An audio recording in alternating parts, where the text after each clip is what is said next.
Bonjour et bienvenue dans Le Monde Devant Soi, le podcast d'actualité internationale de Slate.fr.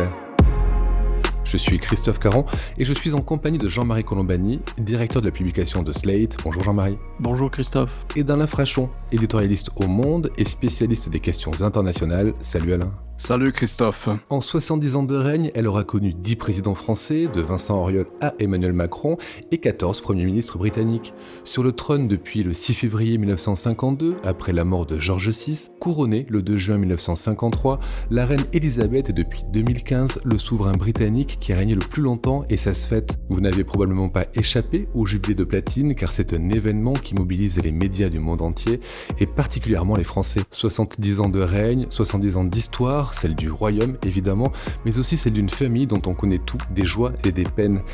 Et si elle n'a pas vraiment de pouvoir politique, même si elle ne se prononce jamais sur les affaires de son pays, la reine Elisabeth a le pouvoir de l'influence, une influence nationale et internationale, pouvoir d'ailleurs qui est partagé par toute sa famille. Messieurs, avant de parler ensemble de la monarque anglaise, je vous propose de retrouver la journaliste Maud Garmy, collaboratrice de Paris Match actuellement à Londres, pour les 70 ans de règne. Bonjour Maud Garmy. Bonjour Christophe Caron. Vous suivez la vie de la famille royale avec attention depuis des années et vous comprenez tous les signes et les sous-titres de la communication royale.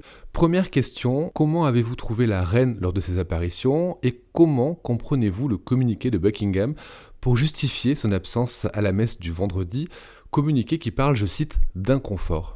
Alors, personnellement, je l'ai trouvé très affaibli. C'est-à-dire qu'on a vu arriver Sa Majesté au balcon de Buckingham appuyée sur une canne, ce qui est devenu régulier pour ses dernières apparitions.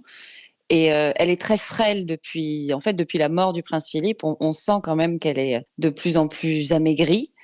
C'est un petit peu peau de chagrin. Hein. Et on comprend tous qu'à son âge, à 96 ans, évidemment, ses problèmes de mobilité rentrent en ligne de compte pour prévoir tous ses engagements. Mais elle avait beau être souriante, on sentait vraiment qu'il manquait une certaine énergie qu'elle pouvait avoir avant. Or, il y a encore quelques jours, lors du Royal Horse Show à Windsor, elle était absolument ravie. C'était incroyable. Donc, il y a vraiment des circonstances dans lesquelles la reine est plus, joyeuse que d'autres. On a su que la reine avait eu le Covid il y a quelques mois. De manière générale, est-ce que Buckingham est transparent sur l'état de santé de la reine ? Alors la santé de la reine, c'est évidemment un sujet qui est particulièrement touchy en Angleterre. On ne révèle que ce qu'elle souhaite révéler. On a su qu'elle avait le Covid, on n'a pas su exactement de quelle façon elle l'avait vécu, mais on a tous pu noter à quel point elle avait été affaiblie dans les semaines et les mois qui ont suivi. Oui. Quand on regarde les images de la famille royale sur le balcon, venus saluer les Anglais, on sent une certaine détente. Est-ce que ce n'est qu'une impression ? Alors, c'est une impression, parce que tout reste extrêmement codifié lorsqu'il y a une apparition de la famille royale au balcon. Les places sont déterminées. En revanche, ce sont toujours les jeunes générations qui, en fait, attirent l'œil des photographes, parce que les tout-petits, comme c'était le cas hier pour le prince Louis, la princesse Charlotte et le prince George, les 3 enfants de Kate et William, ce sont eux, en fait, qui donnent un peu d'animation. Souvent, au passage de la Royal Air Force, il y a trop de bruit, donc ils se bouchent les oreilles. Parfois, ils sont extrêmement expressifs, ce qui donne lieu d'ailleurs ce matin à toutes les unes de la presse que la reine partage avec son arrière-petit-fils Louis, qui pendant un instant a poussé de grands cris en se bouchant les oreilles, parce que c'était pour lui un peu trop. Mais tout de même, on a quand même pu apercevoir des moments de complicité, d'échange avec le sourire entre la reine Elisabeth et son fils, le prince Charles. Est-ce que c'était des choses qu'on pouvait voir ça avant ? Alors il y a les deux, c'est-à-dire qu'on a une monarque qui à la fois tient son rôle et se tient le plus droite possible parce qu'elle représente une institution, mais on a aussi, la famille royale reste une famille en soi. Donc c'est une institution, mais c'est une institution dans laquelle tout se fait à partir de l'hérédité. Donc la reine est aussi là pour passer un témoin, pour passer le relais à son fils, puis son petit-fils, puis son arrière-petit-fils. Donc cette forme de complicité apparente est également importante dans leur image. Et cette complicité apparente dont vous parlez, elle traduit quelque chose de réel ? Il y a une vraie unité dans la famille royale ? Alors il existe une complicité entre les membres de cette famille, mais qui reste également une famille profondément dysfonctionnelle. D'ailleurs, on est en France quasiment plus intéressé par les scandales en interne plutôt que par l'institution en elle-même. Alors, il y a des proximités avec certains membres plus qu'avec d'autres. Donc, on sent que la reine cherche véritablement à protéger et à préserver sa relation avec le prince William, à qui elle tente de transmettre son sens du devoir, alors que d'autres membres sont plus éloignés et on peut se permettre un petit peu plus de frivolité, j'allais dire. Et en parlant de membres éloignés de la famille, il y a évidemment le couple Harry et Meghan. On ne les a pas vus sur le balcon puisqu'ils suivaient les festivités d'un autre endroit. Est-ce qu'on ne les verra pas du tout pendant ces festivités? Aucune exception ne sera faite à cette absence? Harry et Meghan ont été invités cette année en tant que membres chéris de la famille, comme le précisent tous les communiqués de Buckingham, puisqu'ils ne sont plus des membres actifs. Ça signifie quoi un membre chéri? Un membre chéri, ça veut dire que c'est quelqu'un qui reste partie intégrante de la famille. Il n'est pas renié ni répudié, mais pour autant, il n'a plus aucun rôle officiel. Harry et Meghan ne peuvent plus aujourd'hui prétendre représenter la reine où que ce soit dans aucune fonction. C'est un statut qui a été créé pour eux ou c'est un statut qui existait déjà avant? Il y a déjà des membres de la famille qui sont sortis suite à un divorce. Je pense notamment à la princesse Diana ou à Sarah Ferguson, qui après avoir divorcé respectivement du prince Charles et du prince Andrew, ont perdu leur titre d'Altesse royale, l'utilisation de ce titre, mais sont restés des membres proches de la famille. Harry et Meghan, c'est encore un petit peu différent. C'est un vrai choix de leur part que de renoncer à leurs obligations. Est-ce qu'on les verra du coup? Est-ce qu'ils vont toujours rester en retrait pendant ces quelques jours? Alors, si Harry et Meghan n'ont pas participé au premier rang, j'allais dire, pour les célébrations du Trooping the Colour, qui est une cérémonie militaire, d'ailleurs, ça devait être un déchirement pour le prince Harry, qui a consacré la plus grande partie de sa vie aux œuvres militaires. Il a été très très longtemps dans l'armée.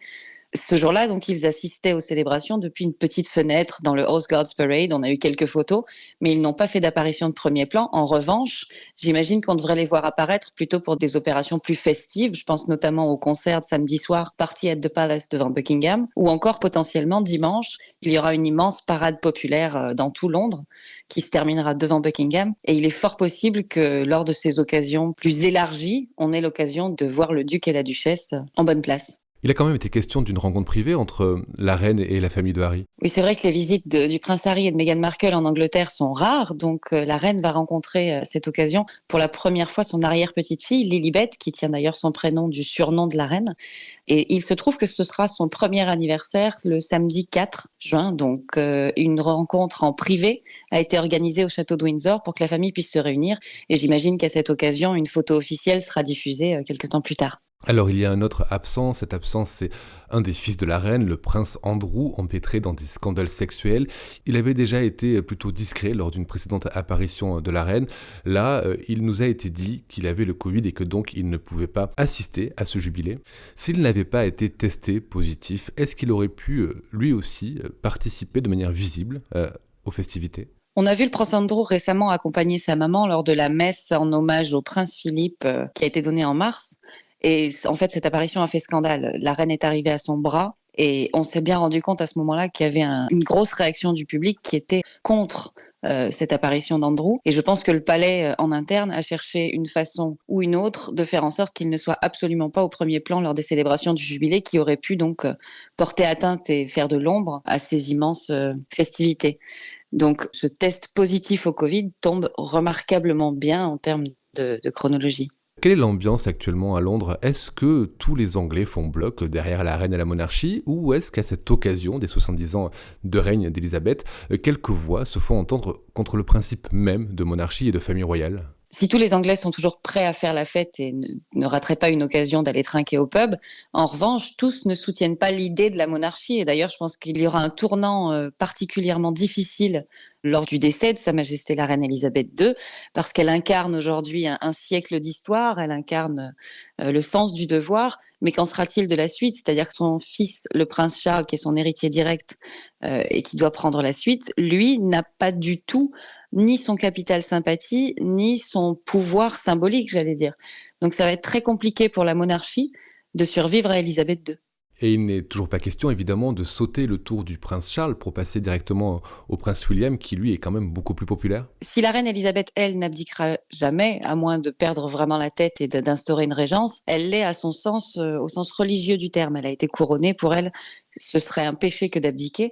Les choses sont un petit peu différentes avec le prince Charles, qui, lui, pourrait faire preuve d'un peu plus de modernité et potentiellement s'aligner sur d'autres monarchies européennes qui, elles, ont fait d'autres choix. Par exemple, le prince Charles pourrait être couronné, mais décider par la suite qu'à un certain âge donné, il s'arrêtera pour passer le relais à son fils, le prince William. C'est quelque chose de complètement envisageable parce qu'il y a une telle différence dans le contexte entre la reine Elisabeth et son fils, le prince Charles, que tout sera revu. Merci, Maud Garmy. Je vous en prie. Cette unité des Anglais autour de la reine dont on parlait avec Maud, elle se voit aussi dans les unes de la presse. Même le Guardian, le journal disons plutôt républicain, journal à gauche, titre sur ce jubilé avec une photo de la famille royale, une seule exception, celle du Morning Star, journal très à gauche qui titre lui sur une action d'activistes antispécistes lors du rassemblement.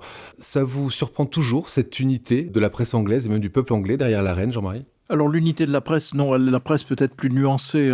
Moi j'ai en tête en même temps, quitte à fâcher un petit peu celles et ceux qui nous écoutent, une grande affiche publiée en Grande-Bretagne dont le slogan est le suivant: « Make Elizabeth the last », c'est-à-dire faire que Elizabeth soit la dernière reine et donc la dernière représentante de cette monarchie. Et puis passons à autre chose, qui est le souhait d'un bon tiers des jeunes. Je parle des jeunes britanniques. Alors ce qu'il y a de surprenant, à la fois vous disiez tout à l'heure, elle n'a pas de rôle politique, Christophe. Si elle a un rôle politique majeur, c'est qu'elle incarne l'unité dans un pays qui est très déchiré et on va y revenir. Elle incarne l'unité, cette espèce de façon d'être anglais, donc d'être différent, d'être pas comme les autres. Et c'est elle qui incarne cela et qui maintient cette unité du royaume à un moment où, sous l'effet des offensives de Boris Johnson, est en question le sort de l'Irlande du Nord, parce que le système est bloqué, et parce qu'une partie de l'Irlande du Nord aspire de plus en plus à rejoindre la République d'Irlande, parce qu'elle voulait rester en Europe, à un moment où les Écossais redemandent ou vont redemander un référendum sur leur indépendance parce qu'ils voulaient rester dans l'Union européenne. Et je ne parle pas ici du Pays de Galles. Donc c'est un royaume qui est menacé d'éclatement. Et donc évidemment, dans cette parenthèse de 4 jours offerte par le jubilé, eh bien, il y a cette célébration possible de l'unité. L'autre chose qui m'a frappé aussi, c'est de voir cette grande photo du balcon de Buckingham où vous voyez toute la famille alignée, les uns à côté des autres, qui entourent la reine. On se pince, on se dit, mais de quoi s'agit-il ? On célèbre quoi ? On célèbre des gens qui sont des héritiers, qui seraient d'une autre essence, d'une autre nature, parce qu'ils sont des héritiers, parce que tout leur a été donné à la naissance. Donc il y a quelque chose qui est extrêmement surprenant pour un esprit, en effet, qui n'est pas dans le culte de cette monarchie. Et la dernière image aussi, c'est le reste du monde. Dans tout ce qui a été des colonies, notamment des colonies de peuplement britanniques, ces célébrations qui rappelaient au fond à l'Angleterre qu'elle a eu un empire et que cet empire, le soleil ne se couchait jamais, comme on le dit, sur l'empire. Donc il y a à la fois ce côté parenthèse, ce côté nostalgie, et puis ce côté qu'est-ce qui vient après, parce qu'elle est populaire par sa longévité. Qu'adviendra-t-il lorsque son fils sera régnant dans un pays qui finalement est soit indifférent, soit pour une partie de sa jeunesse n'apprécie plus guère le système monarchique. Juste quelques chiffres avant de vous passer la parole, Alain. La reine est appréciée par 75% des Britanniques, selon un sondage de l'Institut YouGov. Il y a un courant républicain, vous parliez du tiers des jeunes Britanniques, Jean-Marie. Notre chiffre, seuls 22% des personnes interrogées estiment que le Royaume-Uni devrait disposer d'un chef d'État élu, donc ça c'est tout âge confondu, selon un sondage publié le 1er juin. Vous aussi, Alain, vous avez été surpris par cette image de cette famille régnante au balcon, acclamée par des dizaines, voire des centaines de milliers de sujets britanniques? Écoutez, il y a un élément ludique qu'il ne faut pas sous-estimer. De même qu'à Wimbledon, on ne joue au tennis qu'en blanc, et qu'il en sera ainsi jusqu'à la fin des temps, j'espère. Eh bien, de la même façon, les Britanniques ont hérité de cette monarchie. Et je ne voudrais pas être vulgaire, mais je dis qu'ils se payent un feuilleton, une série en vrai, en présentiel, comme on dirait dans le jargon d'aujourd'hui, et que pour la majorité d'entre eux, ils n'ont pas envie de s'en passer. D'ailleurs, ça leur coûte pas très cher, parce qu'on pense toujours, on imagine toujours que ça doit peser d'un poids très lourd dans les finances de la Grande-Bretagne, du Royaume-Uni. Eh bien, pas du tout. La plupart des prestations sont payées par la famille royale, qui est une des plus riches du monde, je crois,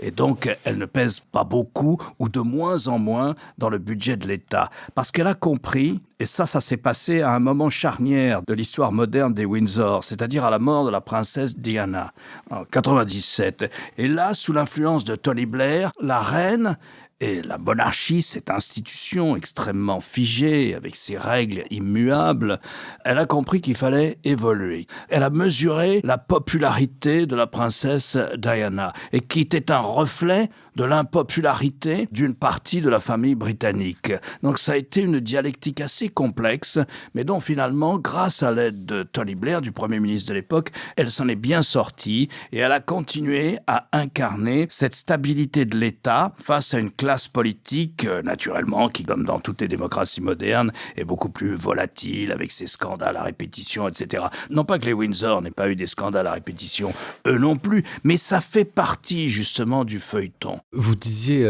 Jean-Marie, que la reine avait un rôle d'incarnation de l'unité du peuple britannique. Je parlais des pouvoirs de la reine, je disais que c'était limité politiquement, mais quand même, elle a tout de même une grande influence sur le plan diplomatique, on le voit à ses nombreux déplacements. Et lors de la guerre en Ukraine, par exemple, elle s'est positionnée à sa manière en refusant de prêter certaines pièces au musée du Kremlin en février, pièces qui devaient faire partie d'une exposition temporaire. Elle a fait un don pour soutenir les Ukrainiens et Charles et Camilla se sont montrés à la cathédrale ukrainienne de Londres en mars. Ces petits gestes diplomatiques ont-ils un sens? Et de manière générale, la reine a-t-elle un vrai pouvoir diplomatique selon vous, Jean-Marie? Alors, ces gestes ont un sens, mais dans un sens qui est collectif, qui est, j'allais dire, en accord avec la politique que conduit le gouvernement, puisque le gouvernement a pris des positions très fermes vis-à-vis de la Russie dans ce conflit sur l'Ukraine. Donc, je ne pense pas que ce soit détachable de la diplomatie gouvernementale. Voilà, on envoie la reine, de même qu'on peut envoyer tel prince ou telle princesse dans tel pays parce qu'il y a des relations commerciales à restaurer, parce qu'il y a des enjeux de marché à passer, etc. Alors, est-ce qu'elle a un pouvoir diplomatique en propre? Elle l'a eu en partie au moment où le Commonwealth existait encore.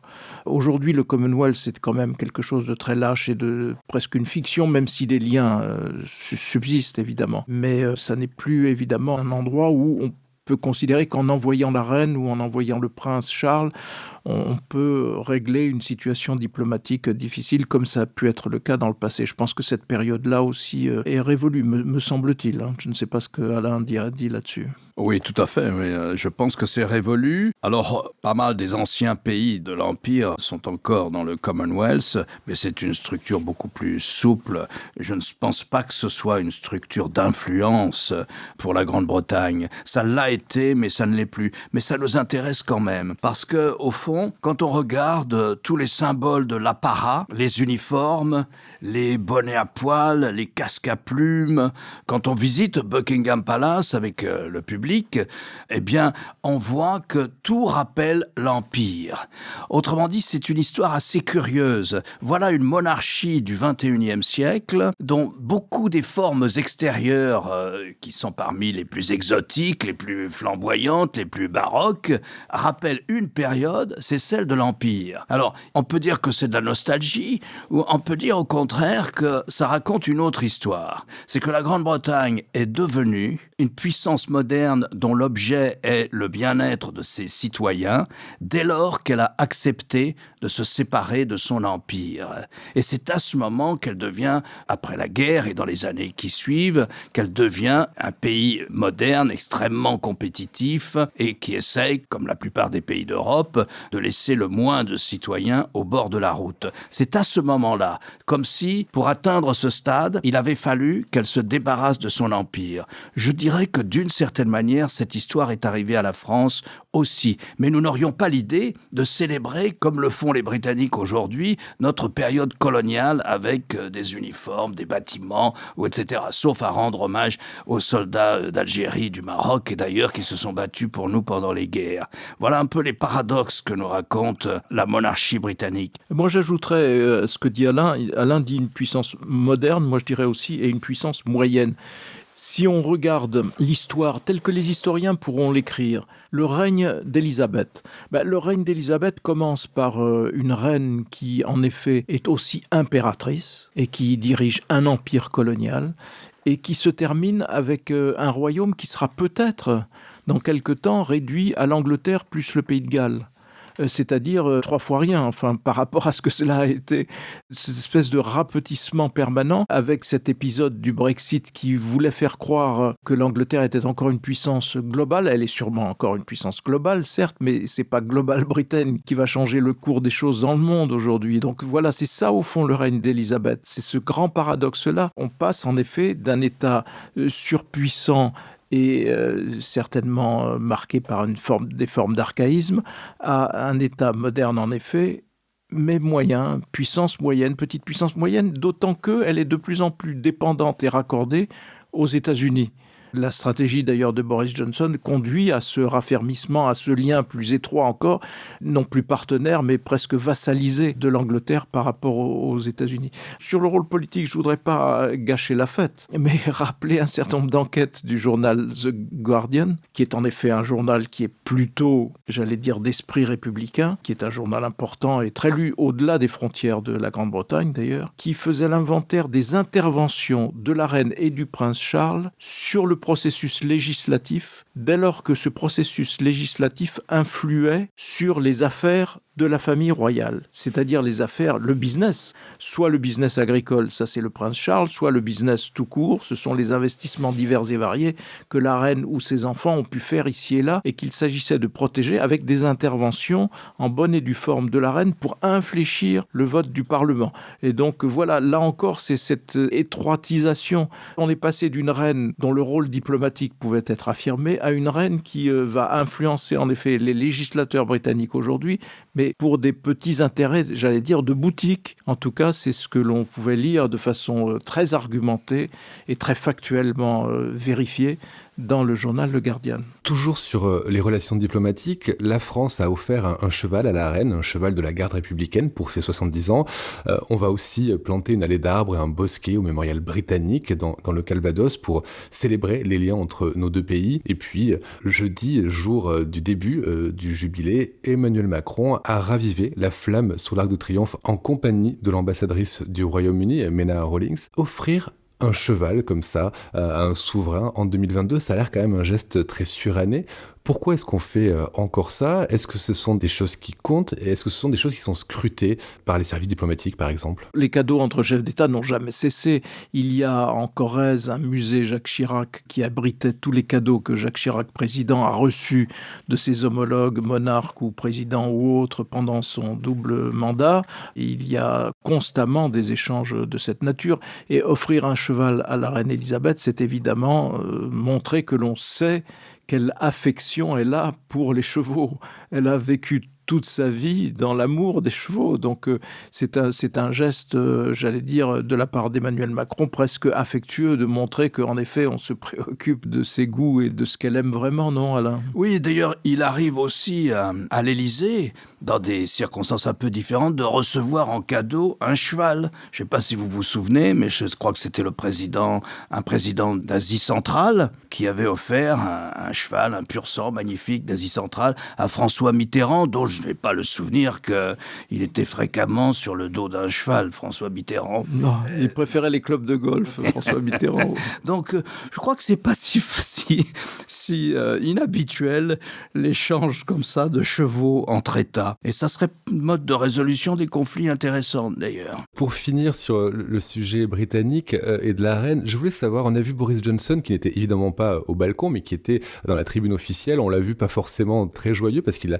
une situation compliquée en ce moment avec le Partygate. Quelles sont les relations de la reine avec Boris Johnson ? On a vu qu'elle avait quand même gardé une certaine distance, surtout pendant l'épisode du Brexit. Ça, c'est difficile à évaluer, parce que je crois que précisément, un des atouts de la reine, depuis 70 ans justement, c'est son impavidité politique. Et il y a eu toute une bataille au moment du Brexit pour savoir si la reine était pour ou contre. Et le journal Le Sun a cru pouvoir faire une une fondée sur des ragots, je crois, selon laquelle la reine était favorable au Brexit. À vrai dire, personne n'en sait rien. Dans la famille royale, on sait que quelqu'un était est hostile au Brexit, c'est le prince Charles, mais pour elle, on ne sait pas. Et sa force, justement, c'est son impavidité à l'égard du Premier ministre. Alors, Marc Roche, notre ami Marc Roche, croit savoir que la reine était en faveur du Brexit. Marc Roche, qui est journaliste et correspondant du magazine Le Point au Royaume-Uni. Mais il faut dire que Marc Roche, ayant épousé la cause du Brexit, on prendra son témoignage avec des pincettes. Et quant à Boris Johnson, il joue un rôle dans cette histoire, me semble-t-il, Christophe. Il incarne, au fond, tout ce qu'elle n'est pas. Il incarne une manière d'indécence, d'opportunisme total, d'absence de civisme, le partygate, c'est-à-dire la manière dont il a autorisé ses collaborateurs à faire la fête, alors que toute réunion de plus de 3 ou 4 personnes était interdite, à faire la fête et à condition que chacun amène sa bouteille, précisait les cartons d'invitation. Évidemment, au moment où on demandait à toute la population du royaume d'être confinée ou de suivre des règles de distanciation sociale très strictes, évidemment, voilà. Et ça, c'est typique de Boris Johnson, c'est-à-dire une manière d'être, si je puis me permettre, en caricaturant un peu, sans foi ni loi. Alors, il est visé par un rapport du gouvernement qui vient de sortir, qui sort au moment, justement, de ce jubilé. Et il renvoie de la classe politique une image qui est l'inverse de la stabilité et de la dignité qu'incarne la reine. Merci Jean-Marie, merci Alain. Alain, je rappelle votre chronique chaque jeudi dans Le Monde et sur lemonde.fr. Jean-Marie, je rappelle quant à vous votre participation chaque jeudi aussi à l'émission politique sur France 24. Merci messieurs et à la semaine prochaine. Au revoir Christophe. Au revoir Christophe.